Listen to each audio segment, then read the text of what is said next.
Maybe Maxwell Marlow can help us, because Maxwell Marlow is the Director of Research at the Adam Smith Institute. And Maxwell, lovely to have you on the show. One of my headlines whenever I'm on air is to point out that the country lives... Hi, Mark. Hello. Good to see you. One of the points that I always raise when I'm on this show, and I've been saying this, I'm afraid, for years, Maxwell, is that this is a country that lives beyond its means.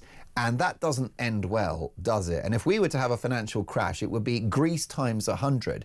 And one of the big problems is the cult of welfareism. No one's got a problem paying their taxes, so that somebody like my lovely last caller who's got epilepsy is supported in his health journey.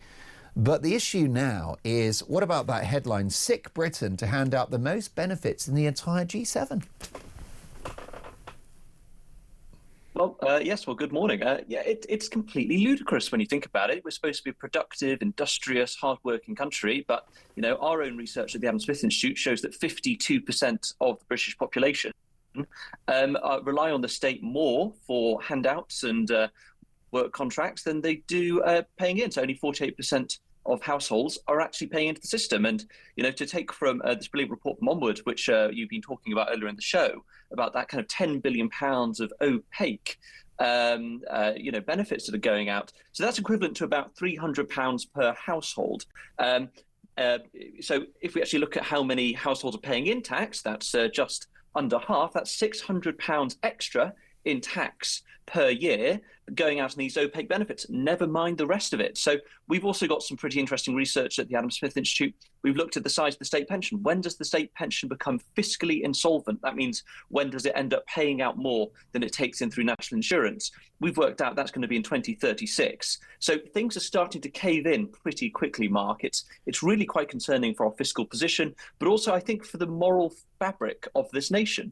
People, your listeners, you know, my mates who are all quite young, you know, we don't lie in bed in the morning in order to, you know, sit there scrolling on TikTok or Instagram or whatever else. We go out and we work because we know that we've got to put food on the table, we've got to keep a roof over our heads. And it turns out that, you know, almost 40% of the tax, you know, people in, you know, my age bracket are paying is just to keep people in bed, you know, scrolling TikTok, whatever else. It's insanity. I don't think anybody that I know, and I doubt many people on this listening to the channel watching, want to get rid of the welfare state. I don't think we necessarily want to become Dubai, but there needs to be the mother of all recalibrations between citizen and state when it comes to that safety net, doesn't there?